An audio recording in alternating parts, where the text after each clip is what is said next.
আসসালামু আলাইকুম রহমতুল্লাহি ওবারাকাতু। প্রিয় বন্ধুরা, আশা করছি আপনার সকলেই ভালো আছেন। রাত্রে বিছানায় শুয়ে এই দোয়া 13 বার পড়লে বিপদ পেরেশানি দুশ্চিন্তা থাকবে না, গড়ের দন দৌলত বৃদ্ধি হতেই থাকবে। মনের যত কঠিন আশাই হোক না কেন তা পূর্ণ হয়ে যাবে ইনশাআল্লাহ। এটি পরীক্ষিত একটি আমল। আমি আল্লাহর কসম করে বলছি, এই আমল ঠিকমতো করতে পারলে তার ধন দৌলতের অভাব হবে না। আল্লাহ যা ইচ্ছা তাই করতে পারেন। ধনীকে ফকির, ফকিরকে ধনীও তিনি বানাতে পারেন। আপনার ধন দৌলত দিনরাত শুধু বাড়তেই থাকবে, অভাব আপনার কাছেও আসবে না। দুঃখ, কষ্ট, হতাশা সবকিছু দূর হয়ে যাবে ইনশাল্লাহ। আজকের আমলটি বহু পরীক্ষিত একটি আমল। আপনাকে রিজিক নিয়ে পেরেশানি হতে হবে না, রিজিক নিয়ে কোনো চিন্তা করতে হবে না। আল্লাহ নবীর ওয়াদা, যারা এই আমল করবে আল্লাহ সুবহানাহু ওয়া তাআলা তাদেরকে এমন জায়গা থেকে ধন সম্পদ দেবেন সে কল্পনাও করতে পারবে না। ভিডিওতে বলা প্রত্যেকটি নিয়ম মেনে দোয়া করলে আল্লাহ কখনোই তা খালি হাতে ফেরত দেবেন না, তিনি দোয়া কবুল করবেন ইনশাআল্লাহ। তো প্রিয় দর্শক, যারা ভিডিও দেখছেন এখনও চ্যানেল সাবস্ক্রাইব করেননি, প্লিজ দয়া করে চ্যানেলটি সাবস্ক্রাইব করে দেবেন। এছাড়াও হযরত আবু হুরায়রা রাদিয়াল্লাহু আনহু থেকে বর্ণিত হাদিসে রয়েছে, রাসূল সাল্লাল্লাহু আলাইহি ওয়াসাল্লাম বলেছেন, আমাদের রব প্রত্যেক রাতে দুনিয়ার আসমানে অবতরণ করেন। যখন রাতের 1/3 অংশ বাকি থাকে, তিনি বলেন, কে আমাকে আহ্বান করবে, আমি তার ডাকে সাড়া দেব।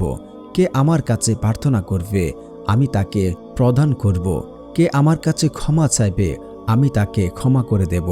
সহিহ বুখারী হাদিস নাম্বার 1145। আমরা এই হাদিস দ্বারা বুঝতে পারি আল্লাহ সুবহানাহু ওয়া তাআলা রাতে বান্দাদেরকে ডাকেন যে কে আছে অভাবগ্রস্ত আমার কাছে কিছু চাইবে, কে আছে অসুস্থ সে সুস্থতা চাইবে, কে আছে বিপদগ্রস্ত সে বিপদ থেকে উদ্ধার হবে, আল্লাহ নিজে তাকে ডাকেন। রাতে দোয়া ও ইবাদতের তাওহীদের সাক্ষ্য দিয়ে মহান আল্লাহর কাছে দোয়া করলে সে দোয়া আল্লাহ তাআলা ফেরত দেন না, বন্দার শব্দ আল্লাহ তাআলা কবুল করে নেন। হাদিসে এসেছে, রাসূল সাল্লাল্লাহু আলাইহি ওয়াসাল্লাম বলেছেন, যখন তোমাদের কেউ রাত্রে জাগে আল্লাহর কাছে দোয়া করে আল্লাহ তাআলা তার দোয়া কবুল করেন। আর যদি ওই ব্যক্তি উযু করে এবং নামাজ আদায় করে সে নামাজও কবুল করা হয়। বুখারী ও মিশকাত শরীফের হাদিস। মুসলমান হিসেবে আমরা কম বেশি সবাই দোয়া করি, এটা অনেকটা স্বভাবজাত বিষয়। তবে দোয়া করার সময় বেশ কয়েকটি বিষয়ের প্রতি গভীরভাবে খেয়াল রাখা দরকার। এগুলো আমলের দোয়া কবুলের শর্ত ও আদব বলে অবহিত করেছেন। পবিত্রতা অর্জন করা, প্রথম নম্বরে পবিত্রতা অর্জন করা। পবিত্রতা অর্জনের পর দোয়া করলে আল্লাহ তাআলা সেই দোয়া কবুল করেন। বিনয়ের সঙ্গে দোয়া করা, বিনয়ের সঙ্গে দুহাত তুলে দোয়া করা। হযরত আব্দুল্লাহ ইবনে আব্বাস রাদিয়াল্লাহু আনহু থেকে বর্ণিত, হযরত রাসূল সাল্লাল্লাহু আলাইহি ওয়াসাল্লাম বলেছেন, আল্লাহ তাআলার নিকট হাত তুলে দুহাত তালুর সামনে রেখে দোয়া করো, হাত উল্টো করো না। দোয়ার শেষ উত্তোলিত হাত মুখমণ্ডল বুলিয়ে নাও। আবু দাউদের হাদিস।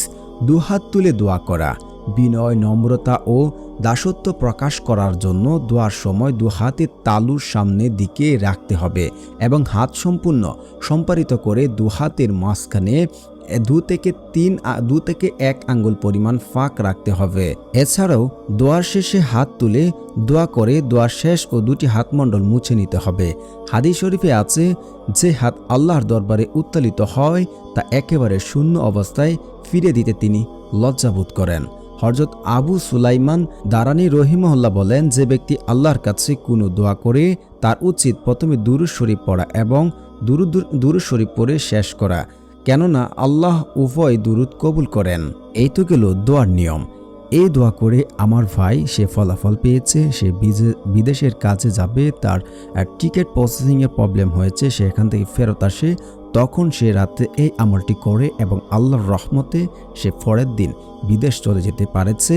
এটা খুবই আমার চোখে দেখা একটি চাক্ষুষ একটি প্রমাণ, একটি আমল। এই আমল করলে আপনারা কেউ বিফলে যাবেন না, কেউ ব্যর্থ হবেন না। কারণ আল্লাহ সুবহানাহু ওয়া তাআলার কাছে যদি আপনারা সঠিকভাবে সঠিক নিয়মে চাইতে পারেন, তিনি কখনোই আপনাকে ফেরত দেবেন না খালি হাতে। কারণ আল্লাহ সুবহানাহু ওয়া তাআলা আপনাকে খালি হাতে কেন ফেরত দেবেন? হয়তো আমাদের কোনো কারণে ঘাটতি রয়েছে, আমাদের সমস্যা রয়েছে, ত্রুটি রয়েছে দোয়াতে, সেজন্য আমাদের দোয়া কবুল হচ্ছে না। অনেকে বলে যে আমাদের দোয়া কবুল হচ্ছে না। অধিকাংশ মানুষ বলছে, আরে ভাই দোয়া কিভাবে কবুল হবে? আমরা তো বর্তমান সময়ে অধিকাংশ মানুষই বেজাল খেয়ে পেট নষ্ট করে জিহ্বা নষ্ট করে ফেলেছি। তাই তো দোয়া করছি আল্লাহ সুবহানাহু ওয়া তাআলার কাছে, আমাদের দোয়া গ্রহণযোগ্য হচ্ছে না। দোয়ার প্রথম শর্তই তো হচ্ছে হালাল খাবার ভক্ষণ করা।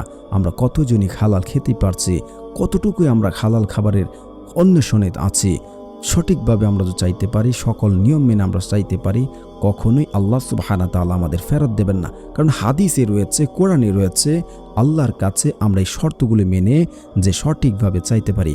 আর সবচেয়ে বড় যে ভুলটা আমরা করি, আজকে আমরা দোয়া করেছি কালকে যেন আমরা ফলাফল পেয়ে যাবো, এমনটা অনেকের হয় না। অনেকের হয় মিরাকেলভাবে, আবার অনেকের হয় না।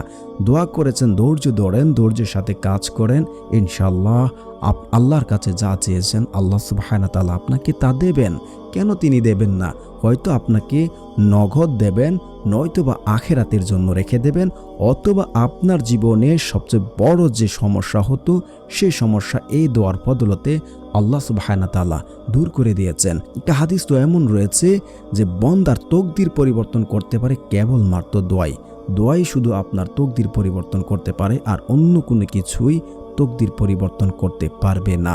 তাই দোয়াটা সঠিকভাবে করবেন। সঠিক নিয়ম মেনে দোয়া করলে আল্লাহ সুবহানাহু ওয়া তাআলা কখনোই মানুষকে খালি হাতে ফেরত দিতে তিনি জানেন না।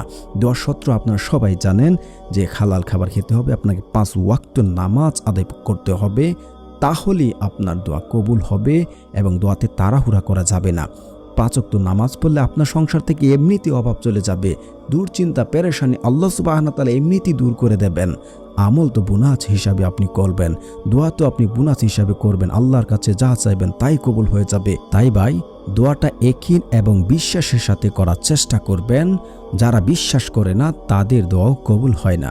বিশ্বাস করে ইয়াকিন করে আল্লাহ আপনাকে দেবেন, এই জিনিসটা আপনাকে আল্লাহ দিচ্ছেন, এমন মনোভাব নিয়ে কান্নাকাটি করে দোয়া করবেন, তাহলেই ফলাফল পাবেন। তো অবশ্যই আপনারা আজকে এই দোয়াটি করার আগে 3 থেকে 7 বার দুরূদ শরীফ পড়ে নেবেন, তারপর এই দোয়াটি আপনারা করবেন।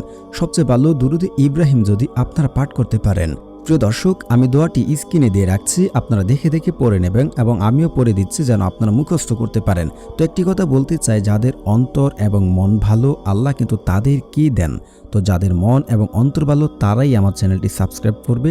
ইনশাআল্লাহ আমি বলতে পারি আল্লাহ সুবহানাহু ওয়া তাআলা যেন আপনাদের মনের ইচ্ছা, মনের আকাঙ্ক্ষা, আপনাদের অভাব অনটন দূর করে দেন। তো আমি আয়াতটি পড়ে দিচ্ছি, আপনারা সাথে সাথে পড়ে নেবেন। লা ইলাহা ইল্লাল্লাহু ওয়াহদাহু লা শারীকা লাহু লাহুল মুলকু ওয়া লাহুল হামদু ওয়া হুয়া আলা কুল্লি শাইইন কাদির। সুবহানাল্লাহি ওয়ালহামদুলিল্লাহি ওয়া লা ইলাহা ইল্লাল্লাহু আল্লাহু আকবার ওয়া লা হাওলা ওয়া লা কুওয়াতা ইল্লা বিল্লাহ। আপনারা এই দোয়াটি 13 বার পড়বেন, তারপর আল্লাহ সুবহানাহু ওয়া তাআলার কাছে দোয়া করবেন। ইনশাআল্লাহ আল্লাহ সুবহানাহু ওয়া তাআলা আপনাদের মনের আশা আকাঙ্ক্ষা সবকিছু তিনি কবুল করবেন এবং তা পূর্ণ করবেন। আপনার ধন দৌলত বৃদ্ধি করে দেবেন। আপনি 5 ওয়াক্ত নামাজ পড়লে তো আপনার অভাব এমনিতেই দূর হয়ে যাবে। আপনার রিজিকের টেনশন করতেই হবে না।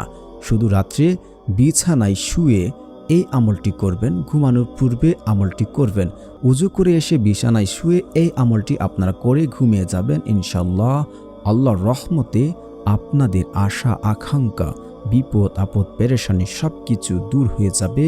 আমলটি আপনারা সঠিক নিয়মে সঠিকভাবে করবেন এবং দোয়া করার সময় আপনারা কান্নাকাটি করবেন।